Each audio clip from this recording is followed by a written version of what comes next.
That's right, y'all. The Pony remix is over, and that means it's time for Movie Club. You know what I'm saying? What it do, Snackers, Snackettes, and Snack X's? It's your boy Gage. I'm here with Jokes.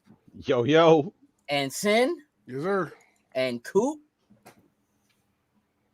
What's up? All right. And Frosty. He's using Internet Explorer over there, so it came through a little late. Could be like just a slight delay. It happens. You are now tuned into the Loading Snacks Movie Club, and we are about to discuss the movie Pulp Fiction. I'm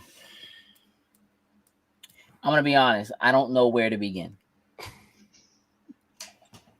There's a lot kind of to cover, but I'm gonna start with.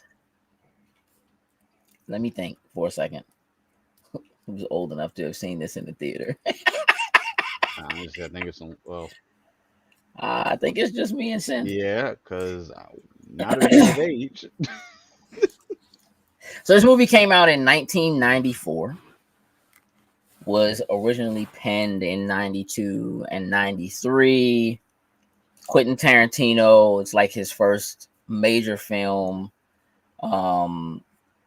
He wrote this, he co-wrote it, and actually took some of the scenes that were for a separate movie called True Romance and incorporated those into this film. And I most certainly did see this movie in the theater when it came out. Sin, did you see this in the theater? I definitely did not. Really? Yep. Interesting.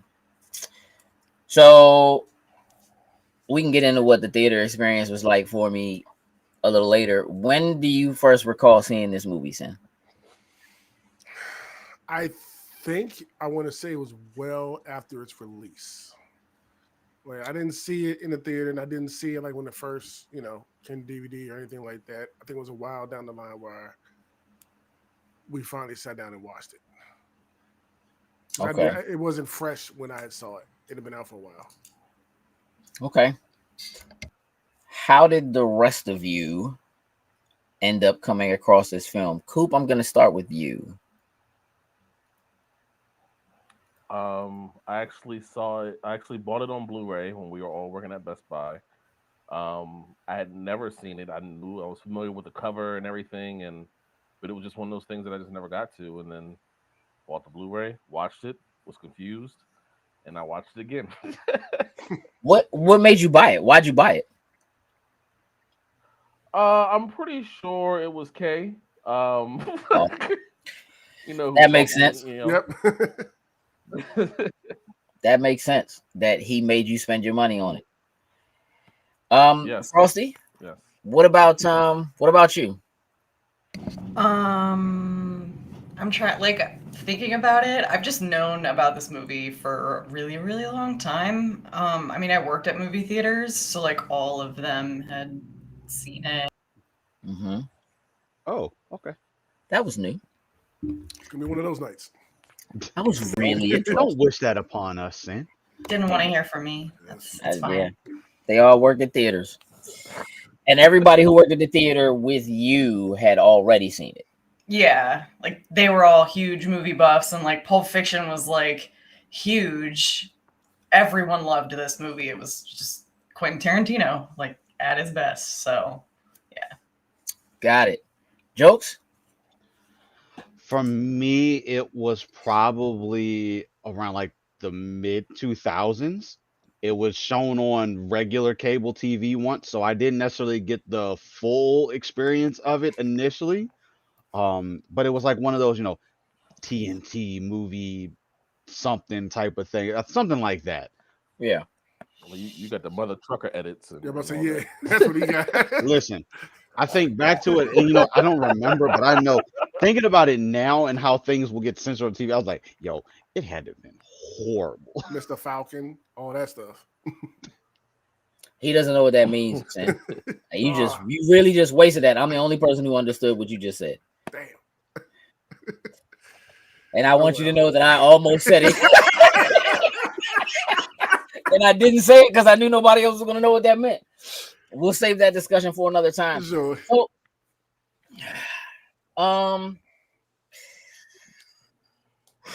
So this movie has what is now an all-star cast. At the time, it wasn't quite that. But Ving Rhames, Samuel L. Jackson, John Travolta, Uma Thurman. Mm-hmm. I give a little love to Phil Lamar, Harvey Keitel, like Tim Roth. Like there are people just in here in almost what I feel like other people might consider like a bit part or something like that. To you know what I mean, to an extent. Steve Buscemi is in this. Like nobody knows he's in it, but he's in this. He's like the waiter that takes their order. He plays like Buddy Holly. He's the waiter that takes the order when they're in the restaurant. It's like there are people all throughout this. And at the time in 1994, maybe John Travolta is the biggest name in this in this movie.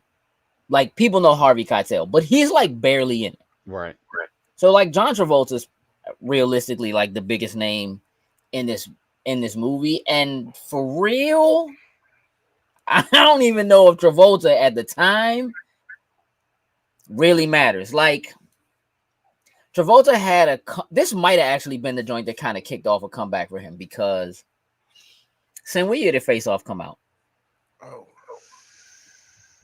Let's see. It's got to be after. I thought it was like 97. 97. Yep. Yeah. So, like, I think this was kind of like all right, let's give him a get. Like Bruce Willis. Bruce Willis is probably the biggest star in this movie.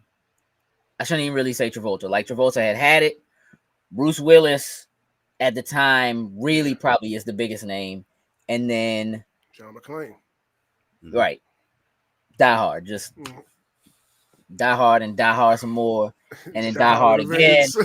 And then put him and Sam Jackson in the joint together. And like nobody really knew who Sam Jackson was.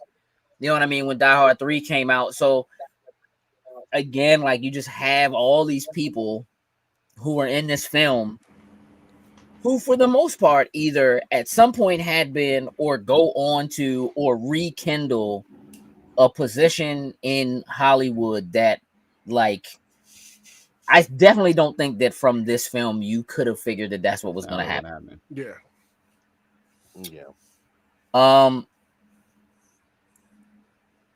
This film is kind of special for me in hindsight in terms of like what it is and how it works. We'll get into some of that, but like if everybody thinks back for a moment to what they feel like is the first time they saw this film, can you remember what you thought of it the first time you saw it? Coop, you probably got the most to say. I'm gonna go to you first. And if your answer is like, nope, I don't remember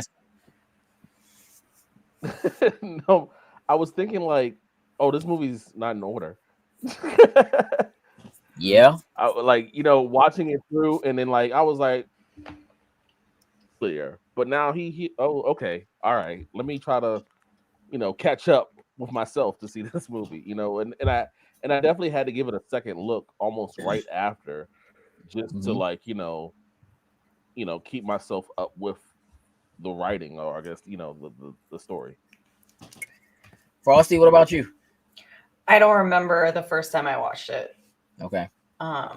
I know that like the only thing that I actually remembered from this movie was Uma Thurman's OD.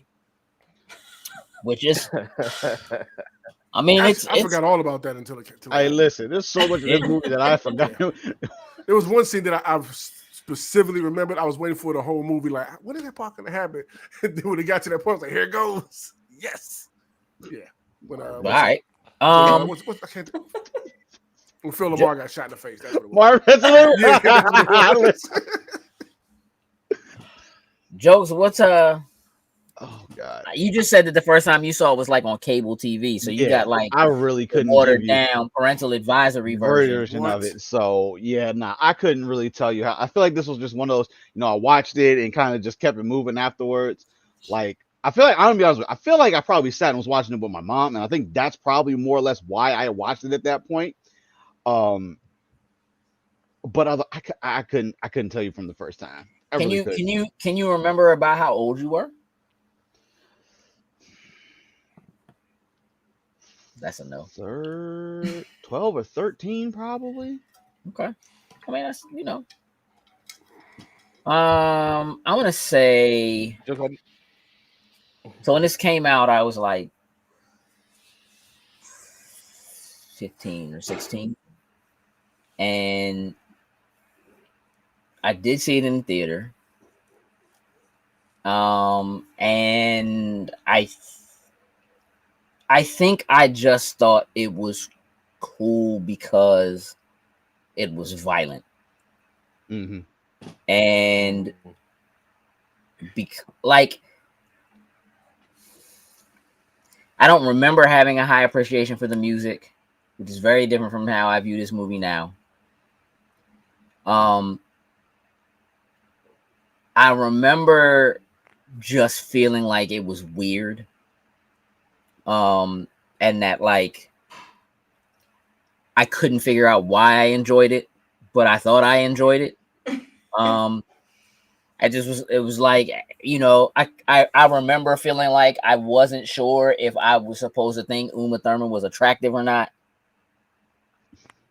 I remember feeling like I wasn't sure whose story this was. I think that was my biggest problem. Mm-hmm. Is that I wasn't sure whose story this was. And I maybe still feel that way. Cindy, do you remember what you thought about this the first time you watched it? Yeah, the first time I watched it, I ended up really liking it. And it made me like Tarantino's work. I actually went back and watched. I do remember going back and watching True Romance after I'd already saw this. This was my introduction to Tarantino's work. And I think it was just the way of the story being told, how it's all over the place with it. I think that, and just all the different conversations people were having with it, I really just like that about the movie. And that was one thing I was looking forward to, going back into it and watching it after all this time, like those conversations that were had throughout the movie. Yeah, I think that one of my favorite things about this movie was one of my favorite things about going to the movie was leaving the theater and discussing what we just watched, right? And everybody kind of chipping in and putting their like piece in it and having like a really good discussion about what we just saw and like what and what any of it meant, which I just think was very different for something that came out and was, I would say, ended up having a relatively mainstream success. So like this movie, this was the first movie that Miramax Films ever fully financed. Mm-hmm. And at the time, Miramax had just been purchased by Disney. This is technically a Disney film. I can see it. Do with that what you will. Right. Gears are turning. You got to remember that, like, so Miramax, Disney, there are a lot of films that fall under the Disney banner that a lot of people don't think about, but for a long time they would put out, there were quote unquote the Disney movies, and then there were the movies that they put out that were under Buena Vista Video or Buena Vista Distribution. And so Disney has had a production house that did put out and handle their adult films. They're films that were not the animated and made for kids or for the whole family. Like, that wasn't a thing that was new, so to speak, for them. And so whatever it was that Miramax was doing at the time, they saw enough in it. And dare I say, Harvey Weinstein at the time, who was like more or less at the helm of Miramax, at that time, you know, they decided to buy him, and they did. And this was the first film that got fully financed, and that it was written in like 92 and 93, and the script was sold for like $1 million. You know what I mean, to Tarantino. And there was, you know, another film company that was interested in trying to lock Tarantino down into a deal that would make like whatever his next film or his next couple of films. This was before Pulp Fiction came out. This was like maybe around True Romance. So they were already kind of trying to lock that down and kind of saw something in Tarantino and what he was doing in terms of filmmaking. And so it probably would have been a really smart move.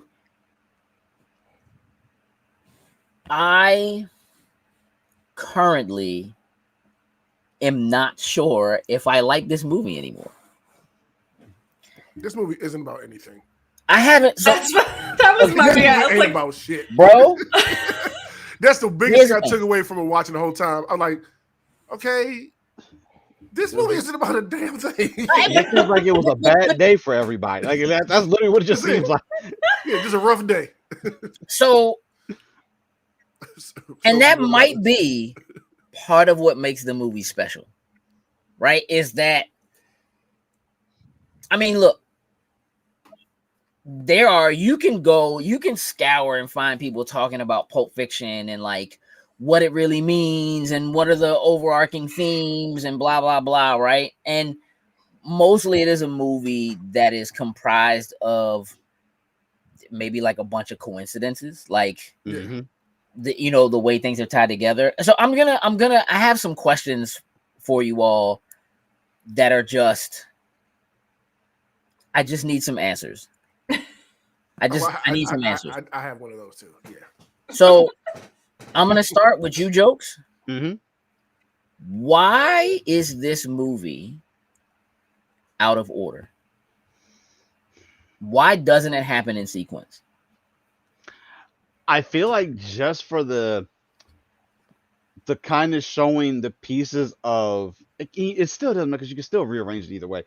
It was like for the way for certain things to play out, it seems like it had to be out of order. I don't like it's hard to say because even if you would have, let's say, Jules and Vince, like you just let their whole story just like played out.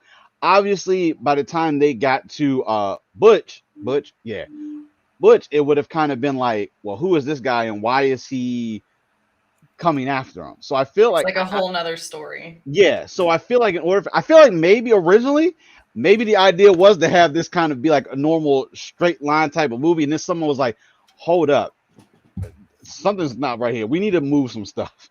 And I feel like that's the only thing that I could think of because I feel like at that time, don't get me wrong, excellent writers and stuff during that time period, but I feel like this was one of those kind of things that like, yo, we got to do something a little bit outside of the box for like the storytelling here to do. And I think maybe that's what came into play here to kind of maybe to get you attached to some of the characters. Yeah. And then when you get to their other part of their story, say a character ends up getting killed and you're kind of like, oh, wasn't expecting that. Frosty, does this movie being out of sequence, does it work for the film? I mean, it works for the film, but yeah, I don't even think it was by the, I think in the first quarter of this movie, I was like, I don't think this movie has a point.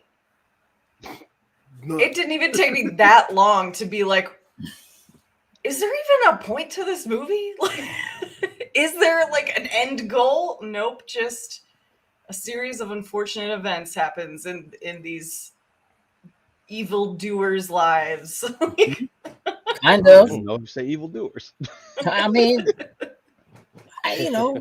there's some of that there. Coop, do you think you know why this movie is told out of sequence? I think it's more about not what's being told, but how it's being told. You know, Okay. um, because kind of like what Joke said, like there's sequences and things where it's like a different story, and it kind of confuses you. But then at the end of the day, well, at the end of the scene or whatever, you're kind of like, oh wait, this is connected somehow, some way. You know, um, I don't know, and I think, and with Tarantino's brain and his movies, it's kind of just like, well, shit, I'm just gonna do something different. In my mind, that's why I feel it is, but like I said, I think it's like how it's being told, not necessarily what's being told. Okay. Cindy, you feel like the movie being out of sequence serves the film? Like, do you think that it's better in the sequence it's in than it would have been if they told it straightforward? 1000%. I think the movie would have been boring and stupid if they told it in a straight line. I think this helps to keep you think that there's something about this movie at the end because of the way that they're telling it. Like you have this briefcase with something in it that we don't know what the hell is in it, thinking that may be something too. When they first see the light come on, like, okay, it's all gonna come back to the briefcase and somewhat that's not a thing. But if you told that, if you told that in a straight way, it would just kind of seem silly and stupid. But bringing up in the segments and placing them at all these different points, I think works. I think that's one of the selling points of the movie, just how the story is told. Probably one of the biggest questions that's still left from the movie. I agree. Zen. I think that the reason why this movie works out of sequence is because of exactly what Frosty said. This movie doesn't have any point. Yeah. There's no, like, it tricks you into thinking it's a point by doing it that way. Yeah, you don't really have a main character. It doesn't, no one sequence ever really lasts long enough for you to get attached and feel like you're following. Like, if I was to ask you who's the main character, who is the protagonist, who is the antagonist, it's just a story. It's like it's just like a couple of days, you know what I'm saying, or something. I think from the beginning, I would say probably like within the first hour, if you'd asked me, I'd have been like Vincent, just because we were kind of getting like, it seemed like that aspect of him first, and then we shifted to the next scene or the next group, and it was just like, okay, we've kind of gone away. And once you get into that feel of how things shifted, you're kind of like, oh, or you get to a certain point in the movie, you run into it, but then by the time he ends up getting blasted away, I was like, oh well, I guess he doesn't have any more story that we need to be interested in at this point now.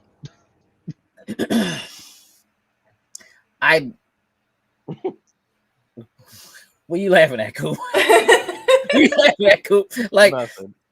I am of the mind that this movie only works if it's told out of sequence. Mm-hmm. Yep. Like, it just it only works if it's told out of sequence. And again, each scene like only lasts long enough for you to wrap your mind around what's happening in that scene. And then, like, to some extent, you do have information that allows you to form other things about that character, like with Vincent, for instance, when you get that back and forth about, like, you taking out Mia? Have you met Mia? You know who Mia is? You know what she looked like? Yeah. Hey, you know what happened to Slim? He rubbed me a foot. Like,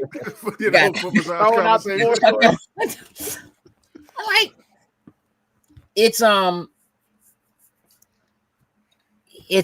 a very strange way to tell a story.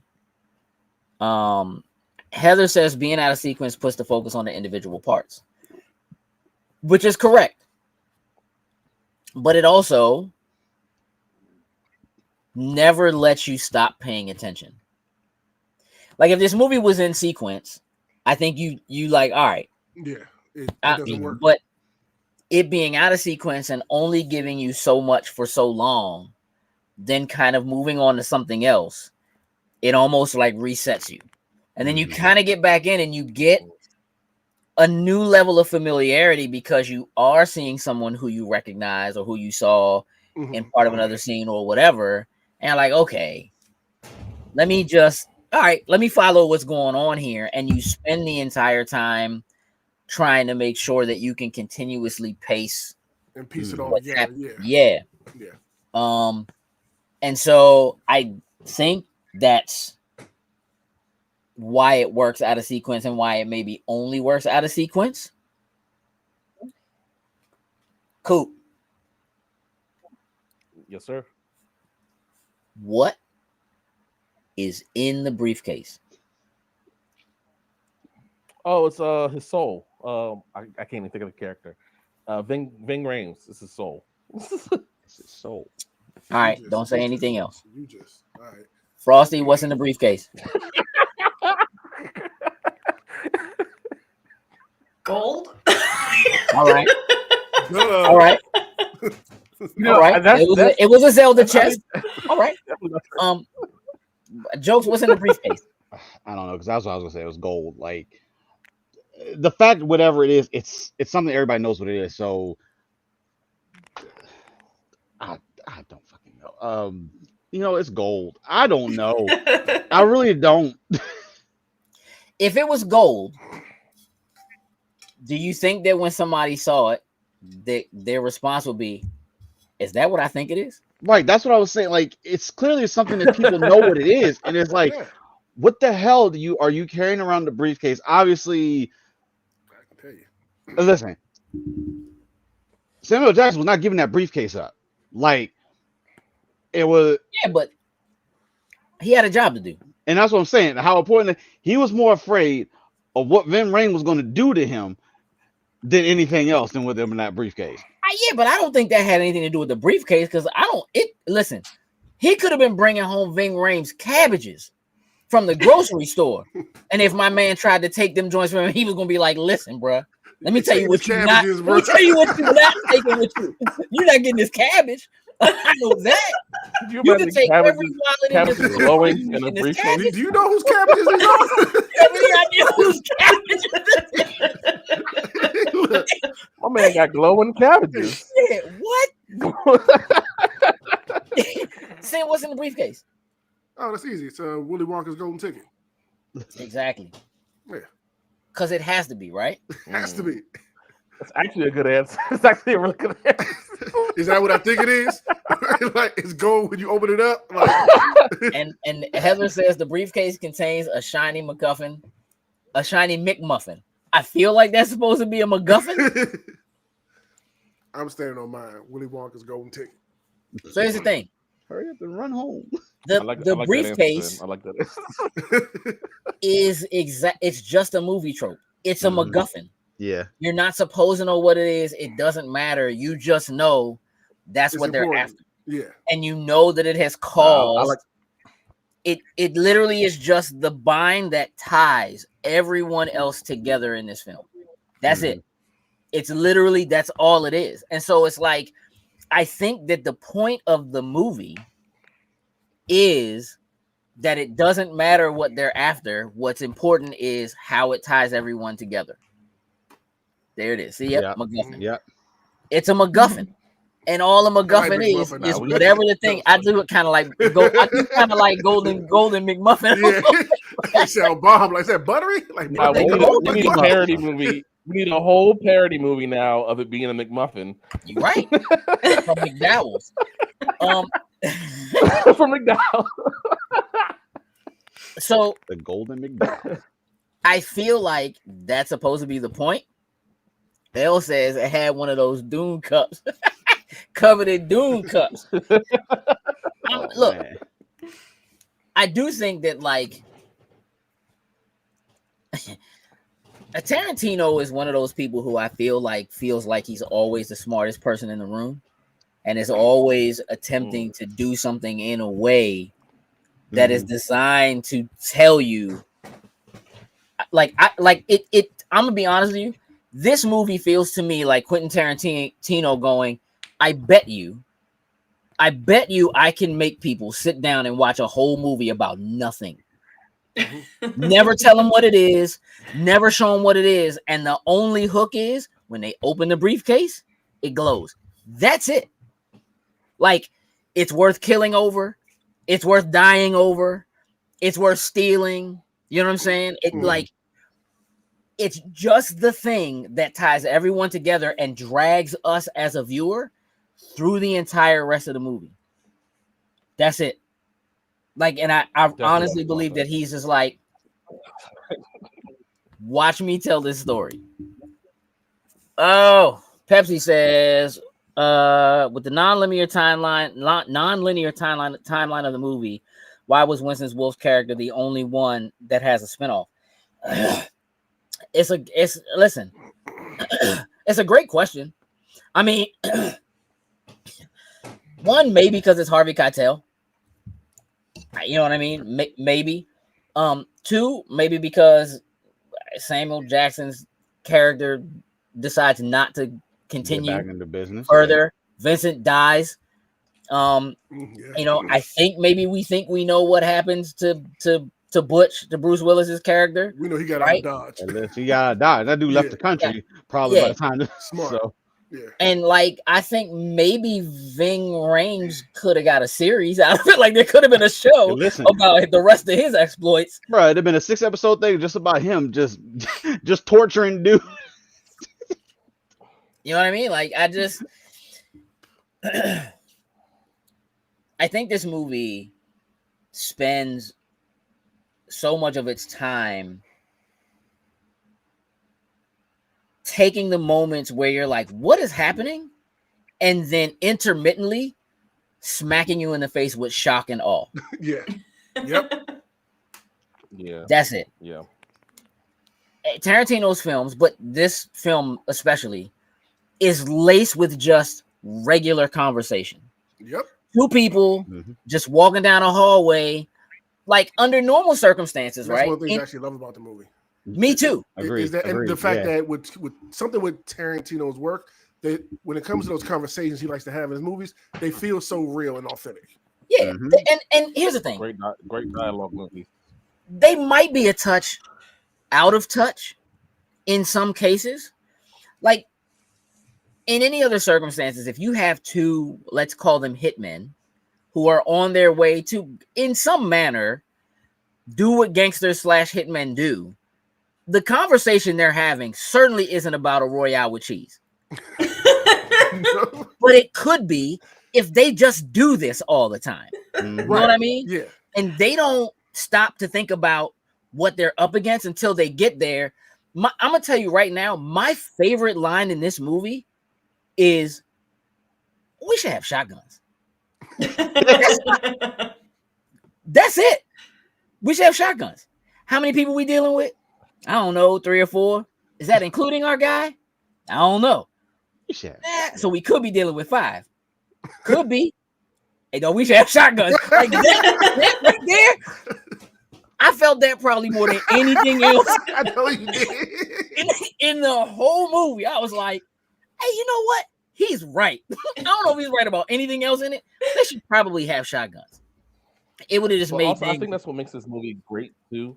The dialogue, because it's like, I think in a normal movie like this, if this was a normal movie, you would just see them burst through the door and start talking to the people. Give me my money. You know, you owe Marcellus Wallace some money. You know, Right. You don't get the Just casually dialogue, knock you know? and have the door open So up. now, now you're in the world of a hitman. You know, of an everyday conversation before they do a job. You're kind of like behind the scenes of whatever you usually get into in a movie, or an action movie. Yeah, I mean, look, the special thing about it is it's introduced to you in a way as it's just two dudes in suits having a conversation. They're just driving and they're having a discussion. They're just talking. You don't know what they're getting ready to do. So there's the shock and the awe. They go and start pulling guns out. And you're like, all right, wait a minute. Right? And Did I you ask also you, think, and even when you think about, as they're like, all right, how many dudes are we up? Like, you get a very different mode. If you think about any other movie you've ever seen, take the way that they're dressed and what that means to be a reservoir dog, because that's basically what they are. They're reservoir dogs, right? So, like, all right, we'll fix that. Like, under any other circumstance, when they get out of the car and pop the trunk and the guns start coming out and they start talking about what they're up against, you are thinking to yourself, like at this point, we've all seen it. So we know what they're going into and what these the aren't scene's gonna insurance be. salesmen. Hold up. Right. The first time they go to walk in, you're thinking, all right, like they walk to the door, they're having a very casual conversation about whatever, talking about my man getting thrown out the window. Hey, come on, man. You trying to tell me that licking toes, that a massage is the same as that? You trying to tell me? When you massage a man's feet, like these are two different things here. When he said, "Will you massage a man's feet?" and he was like, "Shut up." Yes. You better think about it. Because he was like, you know what? Don't even say nothing else. Don't even talk no more. Right? Two friends, two dudes who just like they know each other. They've been doing this for a minute, right? Mm-hmm. But you're also expecting they're talking about the opposition. They're talking about the ops. Mm-hmm. We might be getting ready going here. In the first time you see it, the thought is like, oh, it's getting ready to go down. They getting ready to go in here and it's gonna be guns blazing or whatever. Man, these little regular dudes is in here eating burgers for breakfast. What's the name? Scared the life out of them dudes before he killed them. Jules. Slim. Can I have a bite of your burger? Hey, I'm sorry, my man on the couch trying to interject. Did I ask you, motherfucker? Listen, the way he just casually helped him put his foot back up, because homie was about to like get up for a second, and he just puts his foot back up on himself, like, no, just you're good. Just stay right there. I didn't ask you a motherfucking thing. Yeah, I don't remember. Like, it made me want a cheeseburger. From Big Kahuna Burger. I just love cheeseburgers. And what kind of beverage you got there? Sprite. Can I go ahead and wash down this burger with some of your Sprite? With some of your tasty beverage. Hey, don't talk to me like that. Murder all y'all. Tasty beverage. Some of your tasty beverage. And then I want you to know, like, I don't know how much my man he hadn't eaten any of that burger. No. But I hope he drank some of that. Because let me tell you how fast Samuel L. Jackson drinks a soda, dog. He crushed that. He drank that joint to the bottom. Listen, that ain't no McDonald's Sprite, because you'd have had to take a break in between getting there. It wasn't spicy enough. Hit the little right. Exactly. He's crushing. I think it's those moments, right, that are like, it's when that happens that your brain is like, I don't know where we're going or what we're doing, but I'm not gonna get off this ride. Like I'm staying. You know what I'm saying? And I think that is, I'm gonna keep it a buck. I don't know if this is a good movie or not. I do think it's brilliant, nonetheless. Like, oh man, I'm gonna look, and maybe it was ridiculous back then. I know that sitting here now, listening to the gunshots, I'm like, this sounds like trash. 94. Listen, bro. There are moments when squibs are going off, somebody's getting shot, there's blood everywhere. Mm. When he says "say what again" and shoots my man in the shoulder, there's no reaction, there's no blood, there's no squibs, there's no muzzle flash, there's nothing. It's just a play, bro. They're just having a play in the moment. It looks fake. I know it's not supposed to be. When he turns and shoots my man and says, "Did I break your concentration?" No muzzle flash, no blood, no nothing. He just does it. At the time, iconic, bro. Mm-hmm. Excuse me, I didn't catch your name. I didn't want to. And tries to stand up. My man's like, sit back down to your seat, dog. You know what I'm saying? Just sit down. And starts to try to, I didn't mean to get, and he just pops my man laying there. By the way, he called my man Flock of Seagulls. Did y'all catch that? Oh, remember. I don't know. When the dude is on the couch and he gets ready to get up, he says to him, "Nah, Flock of Seagulls." He calls him Flock of Seagulls. I don't know what that means. I paused the movie and I looked it up because I was like, maybe I missed something. I know what a murder of crows is, and maybe he's telling my man he's getting ready to, like, what he's getting ready to be. Like, I'm getting ready to murder you. Ah, gotcha. But a flock of seagulls is not called a murder of seagulls. So I don't know. Lost on me. That doesn't happen very often. I know technically seagulls are not considered a flock either. That's a whole other thing. Maybe somebody out there has an idea. Let's see. Jules calls him a flock of seagulls because of his haircut, which was a trademark of the 80s new wave band, A Flock of Seagulls. Ah, okay. Heather had that in the comments. Or Oh, somebody was so busy looking it up that he didn't put the comment. Yeah, she did. Yeah. Let's give her credit. She was first. A new wave band with the question mark. Yes, you were right, Heather. Yes. Extra points for you. And I also feel like it would have been better if he'd have called him a flock of crows and they would have been a murder. And that was what he did. It would have been a better line. That's how I feel about it. Jokes. Yo. As someone who can only flock of seagulls, bowling pursuit. That's enough out of you, Marcus. As someone who can only like see a visual representation of 90s cinema and like feel how it's like you weren't there, you were there, you were alive, right? But you weren't there. How much do you feel like the setting of this movie works for the movie itself? Like, would this work right now?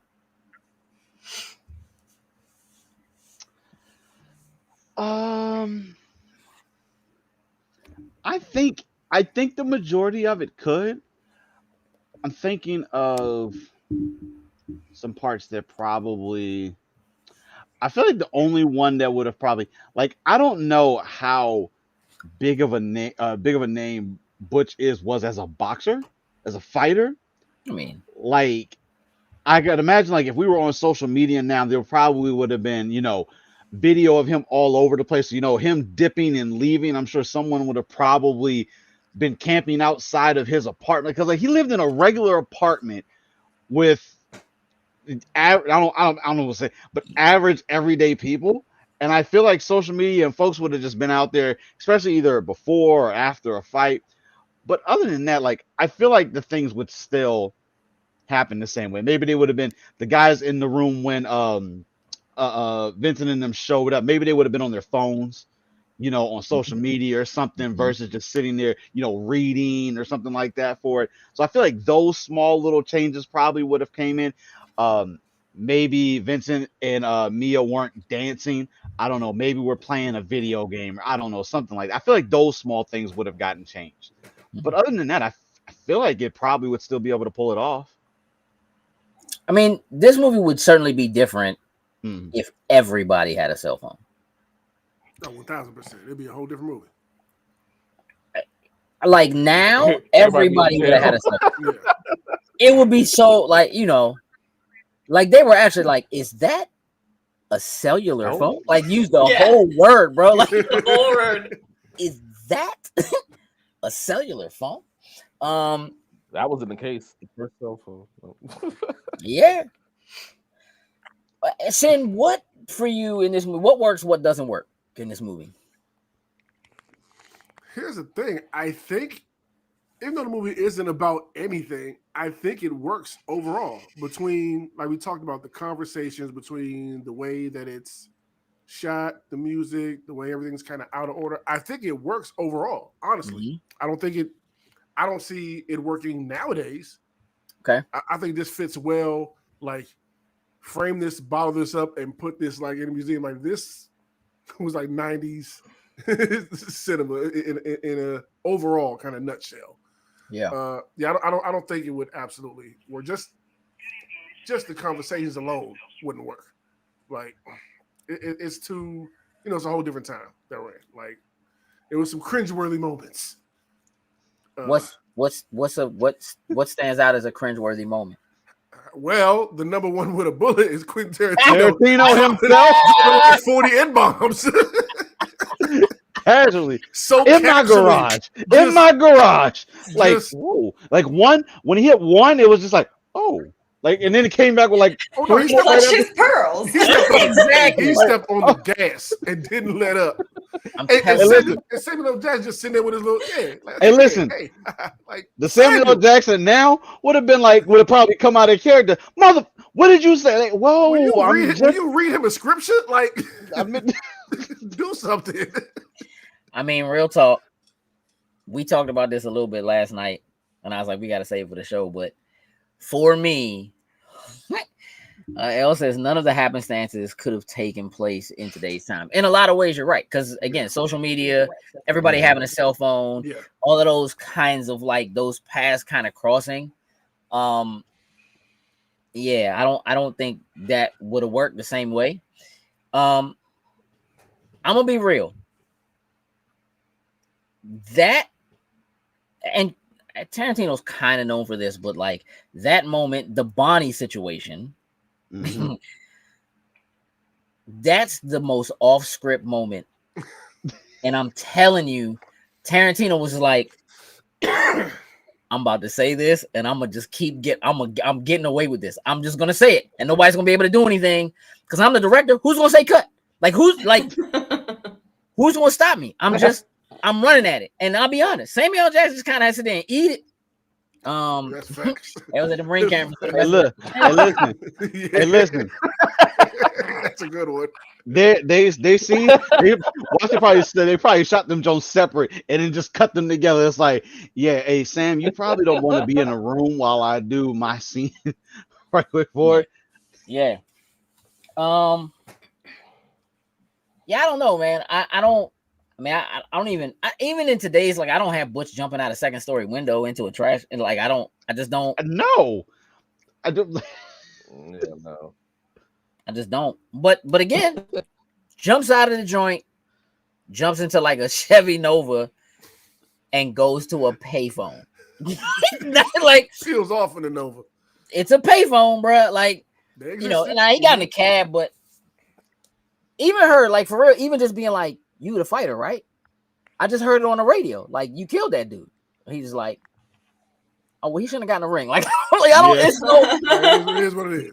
Yeah. It's also like that's also probably for me one of the weirdest, most unnecessary pieces of the movie. They probably could have left out was her just being like, "What's it like to kill a man?" I don't know. I just did it. Like, I mean, they also found out about it. The weirdness of Quentin Drop me off right here, Tarantino. please. Yeah, he like zoomed in on her foot being barefoot. Like, also, cab driver is barefoot. Like, that doesn't like seem what safe. is happening, dog? Like, I don't. That's the weirdest. Most. I need to say this. This movie is unnecessarily long. It just. Yeah. Like I get trying to tell each one of those stories. I get it. I feel like there were certain parts that either you could have definitely shortened, or just for the sake of creating, I don't know if excitement is the word. Maybe you could have taken out or left it at what it is and then gone to the next scene, and then kind of just left it for you to kind of interpret it the way that you wanted to. I feel like. Cool. Who's your favorite character in this movie? Vincent. Okay. No reason. Yeah. He just is. Is it a Travolta thing, or is it the character? It's just the character, really. It's definitely the dialogue that he has with I can't even think of his name. Sam's character. Jules. It's the banter, Jules. It's the banter between them two, but it's kind of like, I think it's because the part where Jules is like, that was divine intervention, and Vincent is like, nah, bro, like just got lucky. Like, what are you talking about? You know, yeah, plot we just got lucky. Yeah. Listen, that was plot armor in its finest right there. You know, they looked at them bullets like, nah, bro, we supposed to be dead. Like, come on, dude. You ain't think to set up somebody was in there with a hand cannon? That was. I know Slim was trash. What? That thing? And if he was the only one of them that had a gun somewhere, they still were not in for a fight. Like, Slim was the worst. I'm not putting him on my team in any video game. No. 100%. If I'm not mistaken, he closed his eyes and shot, didn't he? He was like, No, I think his eyes were open. Oh, he closed his eyes. He did. He Okay. closed his eyes and he closed his screamed. eyes. But I'm gonna tell you right now, out of the 5 of us right here, that was cool.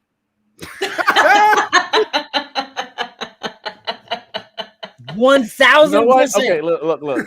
Based on the games that we used to play, I see where you're coming from. But I would have hit something. All right, He hit something Stormtrooper. the wall behind them. All right, Stormtrooper. You're just gonna shoot No, I would hit someone. Sorry, I would hit someone. yourself. You're so Nah, bro. I That's don't. crazy. But no. Frosty, who's your favorite character in this movie? it's like I was trying to think of it and I was like, I don't have one. No. Interesting. There's no standout. There's just no standout. Like everyone did phenomenally, and I think the characters are well written, but nothing really stands out. Sin? If I gotta pick one, it's Jules. It's definitely Jules. Just his banter with the other side of whoever's on the other side of his gun. I just love it. Like the last one might have been my favorite. And one in the restaurant, with the restaurants, yeah, that one was just she's standing there wilding out with the gun. Nah, baby, come back on me. Vincent, you sit your ass down. Like, yeah. Look at me. Yep. Stay with me. Yep. Mm-hmm. It's the one that says badass such and such on it. Jokes, you have a favorite character? I'm kind of where Frosty is, but if I pick, I would have to pick Vincent as well too. One of my favorite parts in the movie is like when he brings Mia back home and he's in the bathroom and he's trying to tell himself like he's about to get in trouble. He's got to talk and he's got to talk to himself. You're gonna go out there. You're gonna drink really quick. You're gonna say your good nights. You're gonna go home. You're gonna go to sleep. Like it was like that is not what happened. My man had to talk himself. Hey, he's probably in that zone for like 15 minutes. Because by the time, listen, I haven't seen this movie in so long. LSMC. Dog, when Mia OD'd, at that point, like I thought she was dead, and I was just like, "Ooh." I was too for a minute when I was rewatching because I haven't seen it in so long. So like, and that was why I thought at that point I thought Vincent was the main character because I thought my man was about to have to be like, "Yo, I got to be on the run now because Vin Rain's about to come after me." But I feel you 100%. I do remember like seeing this movie for the first time and her ODing and me being like, "Oh, she's dead. Oh, she's dead," and he about to die. And I remember thinking in my head, I know he better call Jules. I know he better call That's Jules. What I thought he was gonna do. And get and Jules going, "Mother, what did you do?" Oh, that banter would have been. Well, you know what? He probably would ask, who is that? No, Jules has seen her. No, he knows. Yeah, he's seen her. I felt like there was at that point in the movie, I thought there was going to be a power shift the first time I watched it. Mm-hmm. I thought we were getting like, all right, somebody else is actually going to take this dude out. Who's the dude who threw somebody out of a window? Like, because again, for me, I'm like, he threw something out of a window. He fell 4 stories and he survived. That's the toughest dude in the movie. Facts. I don't care what. Between that and my second favorite part was when Butch pulled up to the stop. And Vin Rain was in front of that. Was hilarious. Listen, my man thought he didn't got in the apartment, took out Vincent. My man was like, "Yo, I'm home free now." He was jamming. He was good. He was good. He rolled up and look is like, "Mother." They both at the same time. Like I'm a. Yeah, that was wild. I don't know why I was laughing. Shorty was trying. No, to when she just I felt bad. I felt bad. He just pulled the gun out and bow. Right in her hip. Right in her hip bone. Can I tell y'all? I'm watching this joint with the subtitles on, and I'm reading at the bottom of the subtitles where she just keeps screaming, "I'm shot! I'm shot! I'm shot!" I don't even feel like that was scripted. I just felt like, "Hey, you getting shot?" Just yell, just whatever. She just yelling in the background, "I'm shot." No, we know. Yeah, like we visually saw it. They let it go and they cut. You didn't have no lines. What is you doing? You know what? It worked. Just Had- leave it had to in. make It's in most there. of it. We- Well, the other woman was like, "Oh, it was definitely his fault." She was like, "Who? That man over That there." man over there. She pointed. Straight She pointed. snitched. That man Yeah. Over right there. there. They're trying to Then clean he pulled out himself the up. gun, and they were all like, "We Yep, out." you got it. We ain't You seen got it. nothing. Yep. Yep, gotta go. I get it. Me too. Nope. Let me tell you who my favorite character in this movie is. It's Fabienne. Bro, listen. She's so cute and so innocent. And she just trying to understand what's going on. What's going She's so like, and here's the thing: under normal circumstances, Oh God. I would have been so angry and so annoyed at this woman. Hey, Slim, I'm bleeding. I'm on a motorcycle. It's not a motorcycle. It's a chopper. Chopper. All right. Get on the bike. Are we in danger? Do it. Hey, Slim. Didn't I just say Get leave on the Get bike. your ass. Get on the bike? The bike. Oh my God. She's so adorable, dog. She's just so Bruh, my nose is broke. Like you can probably see the blood coming up from the jacket that I got on. Like, get your ass on the chopper. We leaving. He tried to I'm hold telling it you, back like, and keep it so be Multiple times. Did you get she the watch? was like the only person I actually cared about in the whole movie. Everybody else in this joint is despicable. Everybody's despicable. She's the only person, maybe besides that lady who got shot in the shoulder, was like, I'm shot, but like she's the only person, right? That just is kind of like caught up in it. And I'm gonna tell you what, when he pulls up on the Elsa, I hated her, bro. Listen, I feel look, when he pulls up on the chopper and they pan up. Leave her. They said, nah, leave her. Look, let me tell you something. When they pan up, the door to like the hotel is open. Open. Yeah. Yeah. And I was like, hey, bro. Same here. She I was was like like, dead. She better He's be gonna go in alive. there, and she's gonna be dead, bro. And I'm hot right now. Like Yo, Vin she Ray about to didn't do tell. nothing. Oops, my bad. I know we had our little thing that happened, and I said, yeah, I couldn't call the dudes off, so my bad. It was that it was just like you gotta figure like it's that train of like what's happening to Butch, right? That like Mhm. he gets threatened, he doesn't do what he agrees to do, he jumps out the window, he feels like he got away, right? Everything is going sweet, and then all of a sudden, hey dog, you forgot my watch, Slim. The one thing I told you don't forget, you forgot my watch. You know what my father had to do with this watch? No, I gotta go get it. And Yeah, I was about she's to say. look, By the way, the she's story of the so- watch is crazy. bro. Yes. Listen, Yes. hiding the watch. Oh God. They hit that Have watch Chris- up their ass to for have years. walk in and tell that story. Just I don't, You know what's crazy? Because that Christopher Walken. scene is so serious. It is until Until it goes there. That scene is so until that part. Yeah, your grandfather. You know what he had to do to get this watch? Like he's just like so. Yeah, so Christopher Walken. I was waiting for something like just the watch needs more cowbell. She's so distraught that she forgot the watch, and he's snapping. Yeah. And he's like, "Are you sure you picked?" And she's like, "Yes." And he's I like, think "Cause I told you." Like a She's like, kangaroo. no, it's not. It's either you did or you didn't. "He's snapping, bro." And I'm like, and you can like, I'm gonna be honest. I think that's the best acting in this whole movie. Like you can see The in his transition. head Mhm. that he knows he about to die. I gotta go get the watch though, and it's like he's saying goodbye to her. Mhm. Here's the money. Get your Go blueberry get yourself some of pancakes. those fluffy blueberry pancakes. Mhm. You know, whatever. And Hey, she's bro. crying because she feels like it's her fault that he's about to die. Right? That he's Mhm. so I gotta go get the watch. Like that's Go the back one to the thing I apartment told where they know I live at. Yeah. And she's like, aren't the gangsters gonna be waiting for you? And he's like, I guess we're gonna find out because I gotta go get the watch. You know what I Yes. mean? And the watch is supposed to be his good luck charm. You know what I mean? Well- So her in that moment, she's so vulnerable and she's so afraid. And it's honestly so sweet. And she's just like, there's nothing she can do. Right. She know he not gonna let her go with him.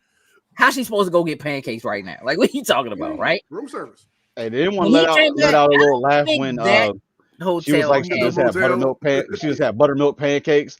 Like she just had buttermilk pancakes. I mean, That hey, might be dog, my favorite when he scene goes now that I'm back, thinking about it.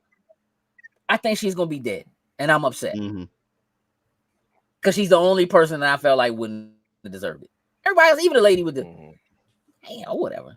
She's just a lady in the street. She got shot in the shoulder. She'd be all right. The other lady died, so whatever. Like, but like, she's my favorite character. She's the only person out of everybody there that I was like, I'm cool if she just makes it. Like, if she's good, Mhm. you know what I mean? Like, cool. I'm worried about her when Butch is trapped in this dude's basement. Hey, this movie got some turns, Yo, bro. I have. That's the question I have about this movie. All right, All right, go ahead. Zeb, was he a police officer? Security officer. Security officer. I'm pretty sure he I was was. looking because I was like, that he's not a cop. I was looking and Yeah. it said security. I was like when he first came in, he had the outfit on. I was like, okay, dude, a police officer. Are you freak boy? All I right. was always under. But the then when he impression was a left, cop. and I saw Butch get on the chopper, I was like, you put up in that and not a cop car? Okay, so that Top flight of the world. I'm off duty for this job. Top flight of the I'm off duty world. for this. I'm on duty for this ass. Hey, listen, he called it. Hey, listen, you need to leave your job right now and get your ass over I here. got a live one down here for Because you. I got 2 live ones down here. Two. I got a small one. I got a Get plump the one. Come gift. on over here. That was so random as all hell. It was. Hey, Can I tell you that the scene where they're fighting inside the pawn shop is the only scene my youngest daughter walked in on. Like I'm watching, she's get your hands off that. Yeah, it's right there, and she went like this. She went, ooh, and I was like, you know what? Hey, my man fell with a pause. You talk about the most worst, and like she timed that perfectly. Plus, I knew what was getting ready to happen, and I was like, you know what? Go. I was kind of, hey, listen, I was kind of like, go upstairs. with the way he said it, I was like, wait, whose side are you really on right now? Like, Correct. I clutched my pearls like, damn. Like, I'm not gonna look. My man had the wrong flag hanging in the joint when they went in, so like I knew. Oh yeah. Yeah, like, but when I say, and again, she's not a child, she's 15. It's not like, but still, it was like just a random walk in on that moment. Yeah, just right, perfect timing, and at least it was before what was about to happen. Bruh. You know, thinking back to watching this movie for the first time in the theater. And my man Butch going back. And I remember being like, yeah, Butch, you doing the right thing. Go save the dude. You know what I'm saying? Yeah. It's going to be fine. When he opened that door, I remember the theater being like, whoa! Whoa! Whoa! What is happening? Yeah. Quentin. Yeah. The funny thing about that scene too is the first time I saw the movie and I saw that scene, I was like, "Why does this look familiar?" And I was like, "Oh, The Simpsons did this." Yeah. The Simpsons did like first of all, and I was like, "Oh, okay." I'm upset that that's your reference. I know, right? All right, like that's like because I told you I saw the movie late, but like when I saw the movie and I saw certain parts, I was like, "They did that on The Simpsons," and I was like.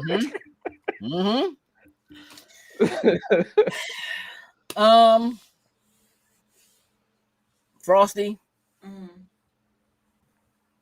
what's your grade for this movie? Probably a 6. Okay. Not bad, not great. Jokes? I'm at like a 7. Like I feel like with the way that it was done I think it was okay. Not the super best thing in the world, but it was very entertaining. So I'm at a 7. Okay. Cool.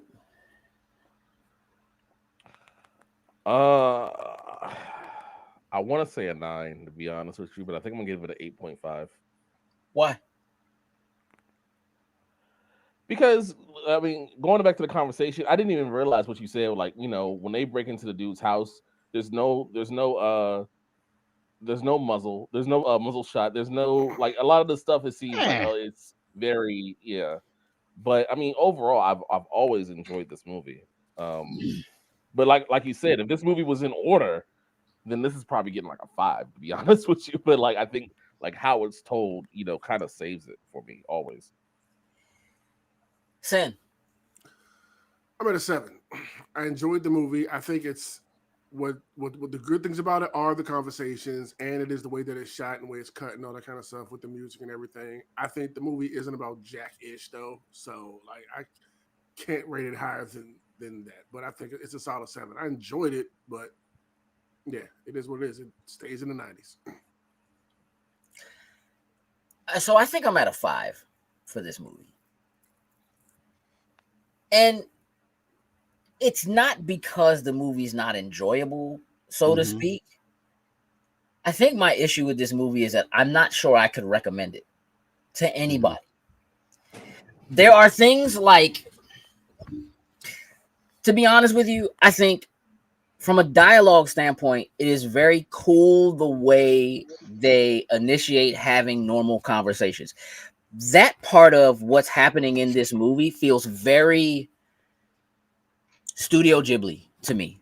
How like Miyazaki does films that like they do regular stuff. You see people walking around and picking up paper and kind of like you see them doing normal kind of regular everyday activities, and having conversations like that in the movie I think are important. I think that the dialogue choices, and I think some of the things that they have to say within the dialogue is really good and is important.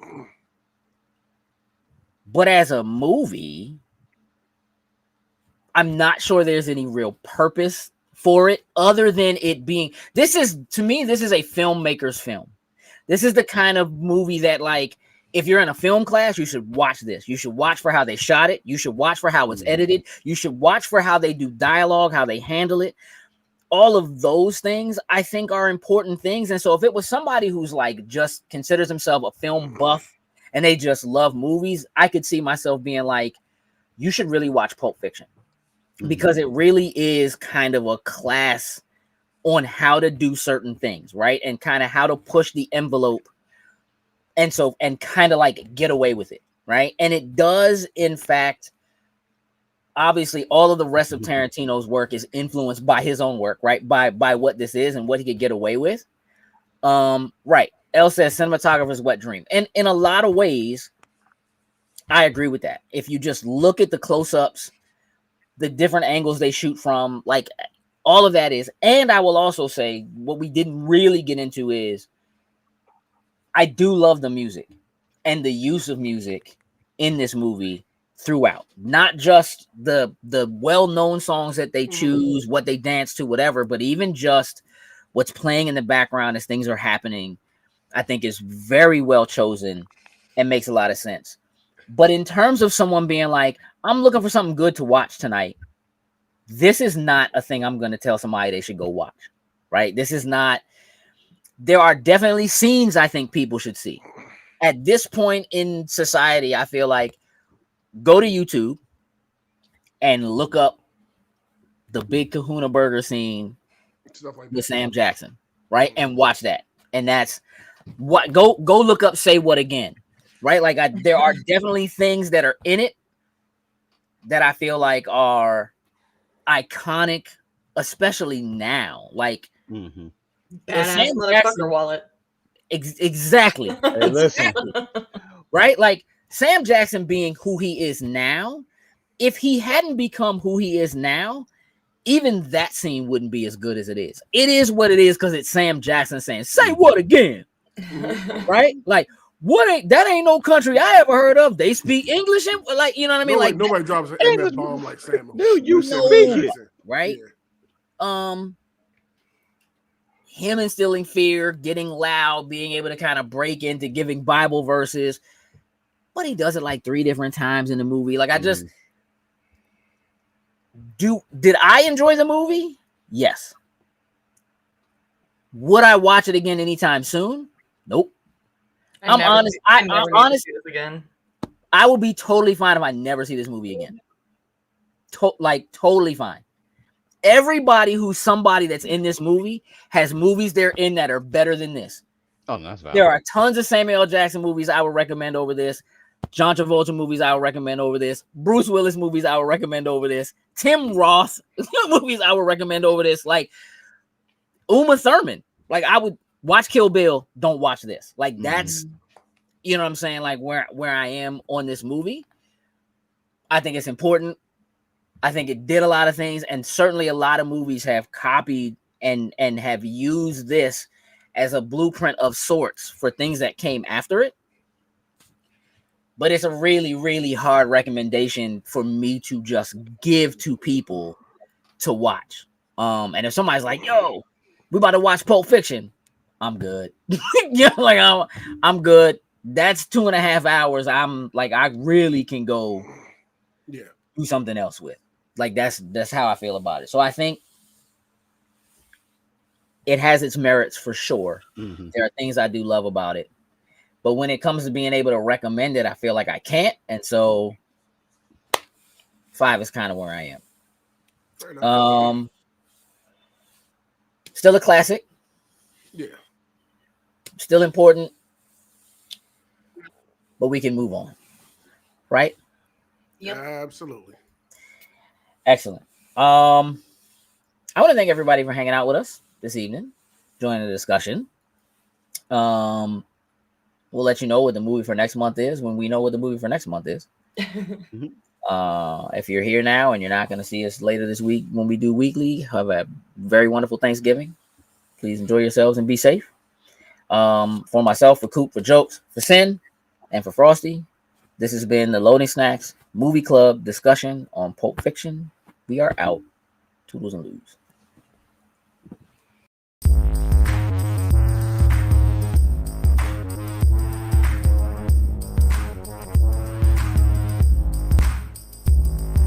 Loading Snacks.